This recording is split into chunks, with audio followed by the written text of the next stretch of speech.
So I have a lot of different devices in the front room here to give you a little show and tell. My little tickle trunk, I like to say. I stole that from Mr. Dress Up. So this is the funnest one I like to talk about at first. It's a little halo for a dog who's blind. Okay. So he's got no sight. So this is in front of their nose. So when they run into stuff, it stops them from banging their face off things. That's brilliant. And this is a dog from a motor vehicle accident where we have two shoulders and one elbow. So this dog wore this post-surgical to stabilize his leg and help with the shoulders too. So he was really hit hard in the front end by a car. So he had multiple trauma. Coming out of college, I could have went the orthotic direction or the prosthetic direction in my disciplines. And I chose prosthetics personally for my own reasons, but even if I wasn't an amputee, I still would have went the prosthetic way because it's kind of art and science together. You get the sculpt and shape. For a long time, there were few options if your dog lost a limb or had joint problems. Sometimes surgery was an option, but sadly not always. Well, today on NSK9, we visit a Nova Scotia company that's changing that and supplying canine orthotics and prosthetics to customers around the world.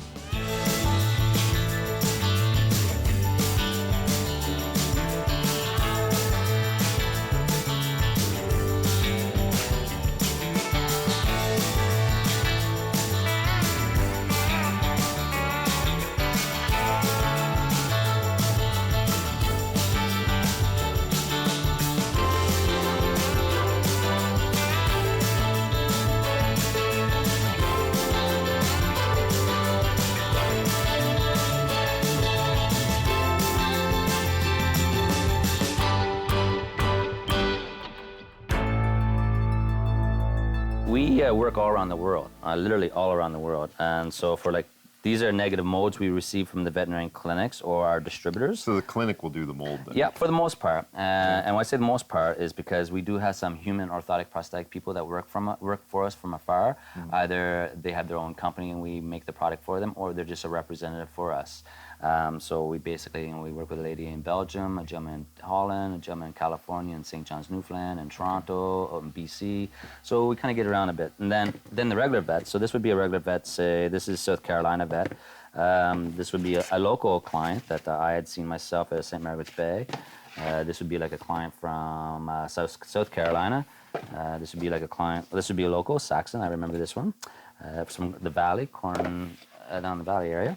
Let's see, this is Sydney. This is another local, actually. And let's see, we got here is a nice job from, where is this one? North Star Vet. Oh, BC. These are coming from all over the place. All over. Yeah, this here is New Brunswick. So why are they coming to you as opposed to going to somewhere closer? Reputation. I get a lot of clinics call me and say, hey, we've been using your competition for a while, but we want to try something different. And it's about education. I don't do a whole lot of marketing. What I do market is the education behind our product. And our product is designed as if it were for a human. So far this season, we've talked about dogs and the people who work and play with them. But this is the story of Jeff Collins, someone who works for dogs, trying to make their lives easier through canine orthotics and prosthetics located in Beaverbank, Nova Scotia. In a very real way, he understands why it's important to have quality prosthetics that you can live a full life with. 26 years ago, next week actually, I had a motorcycle accident and experienced a lot of trauma myself at the age of 20. A lot of difficulty in being fitted a prosthetic for myself, mostly to a lot of clinical reasons and technical reasons of the limb. It wasn't a straightforward amputation. So that being said, it developed my interest in learning how to do it for myself. And so after Toronto, where is the only school in Canada for learning how to do this, is offered. A prosthetic is a device that is replacing an existing part of the body that's no longer there, right? So amputated leg or amputated hip joint or knee joint, those are going to be prosthetics, either be external or internal. It's a replacement of part of the body that's missing. Orthotics is a brace that supports the existing body. And the reason why I got into it is because when I left a company in Ontario where I specialized in pediatric prosthetics and came back home here, my dog blew at her knee and the vet's like, surgery. And I was like, well, in humans, surgery be like our last resort. First thing we're going to do is rehab the leg. and put a brace on. And my doctor says, well, there's no such rehab program. There's no such thing as braces. It might seem obvious that orthotics and replacement limbs that humans take for granted would make sense to veterinarians, but that was and remains not always the case. It may also seem simple to move from working with kids to animals, but that's also not always the case. Nonetheless, hearing there was no such thing as braces for dogs set Jeff on a mission to change that. You know, of course, I'm a small company that struggled along the way. Don't get me wrong. I started the market like there was no market. Anything in the academic medical world is always hard to start a new business when there is no market. So basically, a good analogy I like to use is I put my horse behind the cart for several years and ate a lot of debt because I had to educate the doctors. Jeff made a successful transition to working for animals. And as an amputee, he carries with him a deep and personal understanding of how prosthetics fit and change over time. A lot of people in the human orthotic prosthetic market may think it's an easy jump from the human market to the veterinary market. And maybe a little bit on the technical side of things, a little bit, but even on the technical side, you need to know what technical materials and designs to work with on particular breeds. So that's something you're not going to learn on the human side about various breeds having various challenges. So if you're working with a whippet who's got short, fine hair compared to a Newfoundland dog that's a thick, shaggy hair, you need to know that there's going to be a density difference in the volume of hair, and this will have an impact what materials you should use. I'm going to pull that wild card of mine as a person that can relate to the patient because it's true. It's not that I try to use that kind of boast myself a little bit, but it's just fact, it's reality. A good example of this would be last week where the orthopedic doctor at Cornell University, we do a lot of work with Cornell University, and he's like, calls me, Jeff, say the prosthetic client, I think the atrophied, like you said, the stump matured, so it shrank in size. The patient is falling further into the prosthetic mode and no longer fitting well. So at this time, we need to add some stump socks to account for the loss of soft tissue so the patient can be fitted properly again into the device, because if not, they're going to develop sores. And so part of my education to the doctor, which he then told the patient, or the owner of the dog, is, look, you know, if your dog's going to be dehydrated from running all day in the hot sun, not drinking enough water, he's not going to fit in that prosthetic after a while, and you need to be prepared to add socks. So you need to know when he's falling into it, when to increase his water intake to keep his balance pretty good, because your body's all fluid, it's fluent, you know. So if you don't maintain a nice consistent fluent, the prosthetic won't fit as well. So that's where I can relate to the owner saying, look, I know you thought the dog was doing great for 2 weeks and now all of a sudden you get sores out of nowhere. Here's why.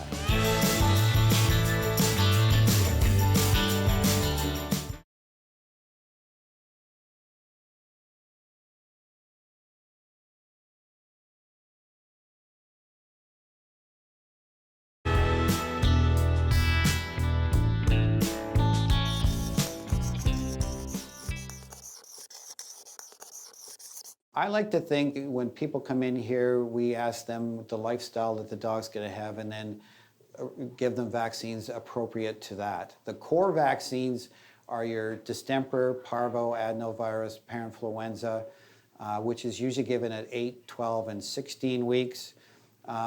Depending on your area, usually there's a rabies shot. Depending on the severity of rabies in your area, sometimes it's given at the 4-month shot or it's given as a separate at 6 months.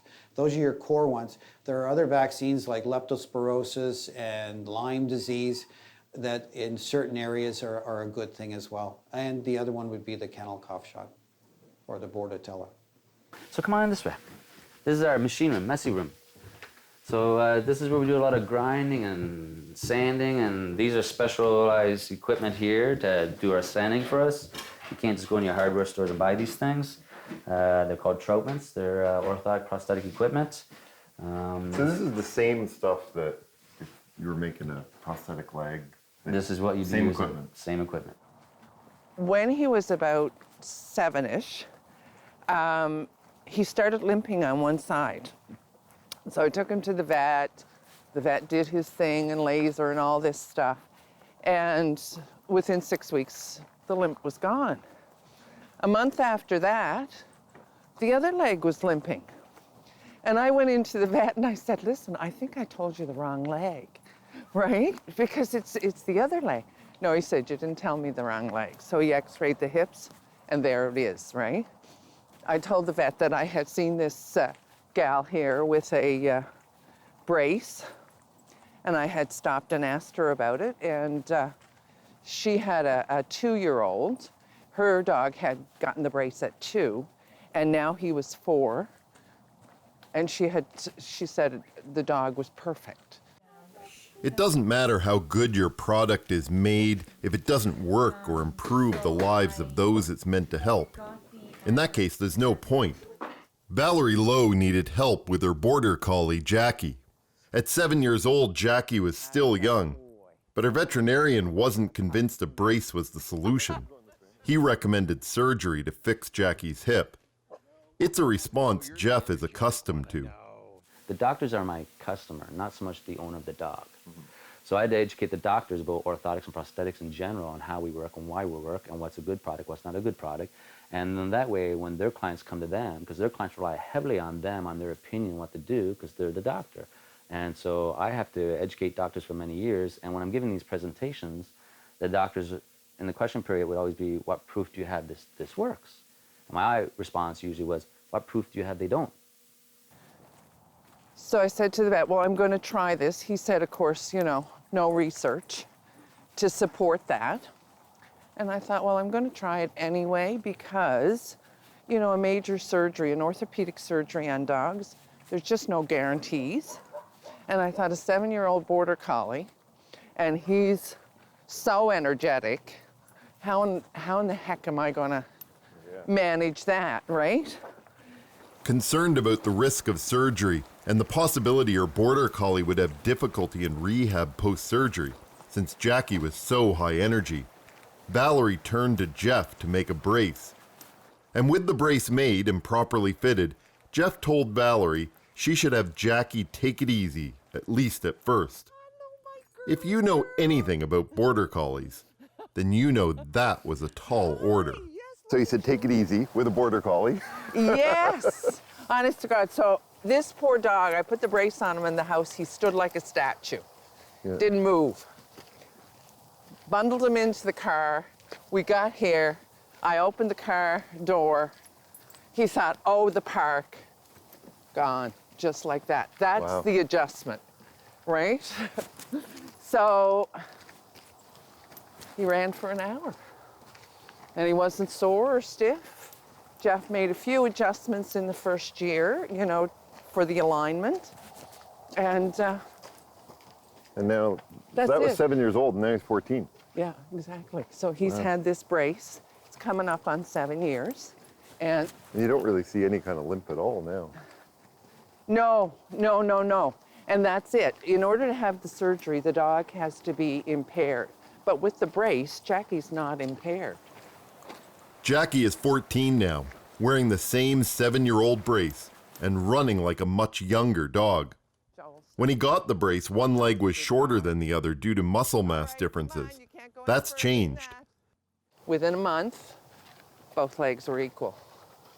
So what was happening, because he had such instability in his hips, his back legs were splaying to give him a broader base of support.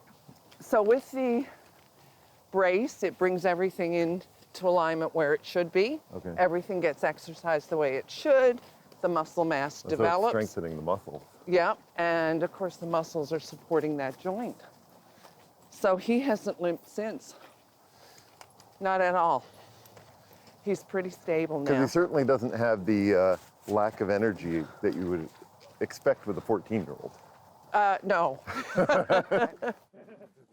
Jackie is one of many dogs who have proved the value of Jeff's work. And Jeff? Well, he's building devices for dogs all over the world, and is globally recognized as a pioneer in the field of animal prosthetics and orthotics. This is a lot of dogs who are getting prosthetics. 40, 50 a month. Our clientele, our long-term clientele, and it's just steady as you go. If I keep the product good, the service good, my base will grow as a word of mouth gets around. And that's all. I've marketed it for a little while. I had to stop. I had to stop because I was getting too many orders, and then that was bad for business because then I couldn't turn around the product. At that time, I had a 10 to 12 day turnaround time frame that actually extended to 4 to 6 weeks. 7 years on, Valerie can only imagine how things would have been different without Jeff's work. You ready?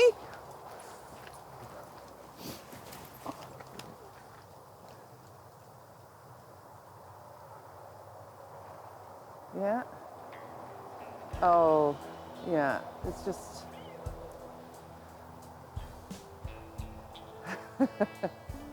He's not as fast as he used to be. He's also 14. Yeah. But he's certainly got spirit. And what do you think would have happened? You know, he was 7 years old when he got this. What would have been the alternative? Well, he would have gone to the vet college in PEI and had to have a hip replacement. Yeah.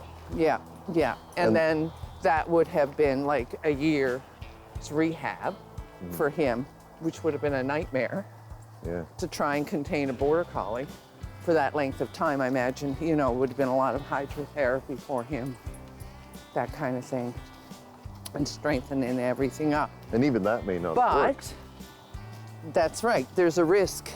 There's always a risk and there's no guarantees. So, you know, he may never have run again, right? So I was so happy to get the brace because truly that has added to his quality of life. Kept him mobile, kept him going.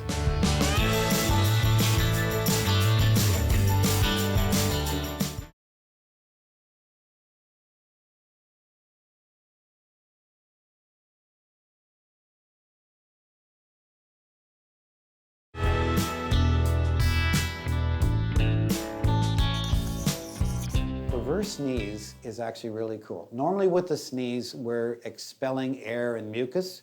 With a reverse sneeze, we've had almost like a little allergic or irritation, and the airway goes into a spasm, back of the throat, soft palate, and so it's a sucking in, and it's very noisy, and it's very sudden, and most people are wondering if their dog is choking to death or if it's having an asthma attack. As soon as everything relaxes there, the dogs are back to normal again. So it usually happens very quickly and is over very quickly. Only if it is happening very, very frequently is a problem. The most popular breed I see are the pit bulls. And Really? They're the most common I see. Why is that? Oh, they're such strong legs. They blow out those knee ligaments a lot. And they're the most friendliest, playful, enjoyable breed I like to work with. And people are like, don't they scare you? Not at all. They don't scare me at all. I've never been threatened or intimidated by them. And they come with big chains on them. They look scary. But they're big babies. They really are. It's just unfortunate there's a lot of bad media out there on those ones that are used in all the wrong ways. Yeah. And there's a lot of sad stories about that. Like I just finished making a prosthetic leg for a pit bull down in Tennessee.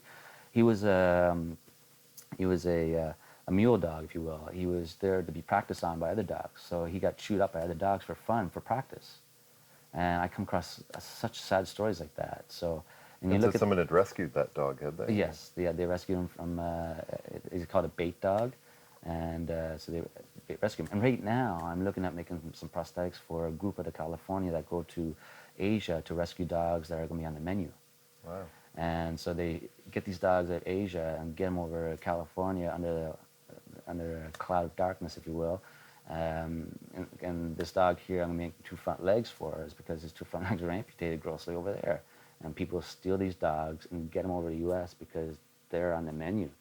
This is a 65-pound lean burger dog over in Holland. Dogs come to Jeff through many circumstances: aging, genetics, accidents, and abuse. But whatever the reason for needing his help, Jeff and his team at Canine Orthotics and Prosthetics are not only there to help, but they want to help. And more, Jeff's non-surgical approach is being welcomed as a legitimate option. I think they're looking at a more conservative approach to help their companion that doesn't involve surgery and the downtime of surgery, that may be a little excessive for their injury in comparison to what we would have done for a human with the same injury. So that might be one part. 2, it's becoming more known in the market now that we can do a lot of things for animals. And there's a lot of technology, 3D printed stuff and all that. So everybody's having fun in a heyday of this new technological development. And I think that's another reason too. So a lot of the new things in the market are getting really exposed on the internet. And when people who want to be conservative in treatment for their dog or their companion and see there's other alternatives, they say, hey, just try the alternative because it's not an invasive surgery right away, or maybe their dog cannot have surgery for medical reasons. Maybe their heart can't handle a surgery. This has been truly a blessing for this dog, because years ago they used to put these dogs down because eventually they just couldn't walk, right? You know, as the hips deteriorated. So, and I've run into a number of people here who've told me stories about their dogs having it, and yeah, and they had to put the dog down. You know, there's going to be some apprehension at first from the dog because you can't tell them what we're doing. So you have to let them connect the dots in their head as to why is this on me, what's it doing for me? But they recognize pretty quick, and you can see it in their face like, hey, I can run with this. I can't say enough positive about it. Truly, I can't, because of what it has meant for this dog, his quality of life, and keeping him mobile and keeping him going, and, you know, the ability for him to run every day, twice a day, doesn't matter to him, right? When I left pediatric profession in Ontario, I was a little saddened a bit because I thoroughly enjoyed working with children. And I worked with a lot of Mennonite children. And when working with children, their expectations are not the same as when you're working with an adult or a geriatric. You know, an adult and geriatric are used to having their limb, have expectations of what they should be doing now with a prosthetic, whereas children have no expectations. So when you're working with them, they're a lot more understanding the process, and they will also be a little more creative, where we can use different materials and do a funky design to their leg, maybe put their favorite rock band logo or their favorite Walt Disney figure on their leg, right? Adults aren't so much friendly, that they kind of want to shy away and pretend that they don't have prostheses. With the children, it's funner. So where am I going to find another employment that's going to be so gratifying? And then all of a sudden my dog incident occurred, and here we are. And it's been greatly gratifying because I work with so many dogs. Visit us online to tell us your dog stories for possible inclusion in future episodes. Holy dog. And don't forget to share photos of your canine friends on Jackie. social media This way. with the hashtag NSK9. We're even doing a cat, that little blue thing in the vise, that's a prosthetic production for a kitty cat right now. Not just dogs we do. We've done a lot of llamas, alpacas, horses, miniature horses. Even an Angus cow recently I had to make a prosthetic leg for. An Angus cow. Yes. I guess Angus cows are worth a lot of money, and he got hit by a car and lost his leg. So he went to a cow sanctuary. Interesting story. It was probably far one of the bizarrest things we've ever done. Like, I thought making a wheelchair for a 80-kilogram tortoise was weird. And then I got this cow job. And then we ended up making a prosthetic leg for a bird before the bird leg was amputated, because they need the prosthetic on the table as soon as they amputate the leg for prosthetic. So how do you make a custom prosthesis for a patient that hasn't been amputated yet?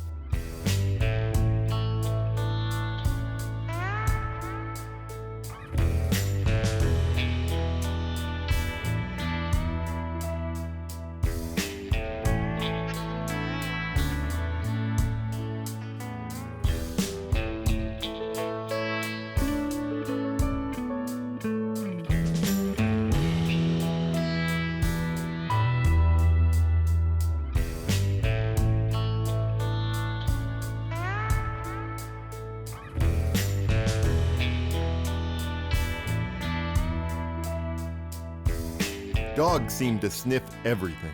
It's one way they understand the world around them.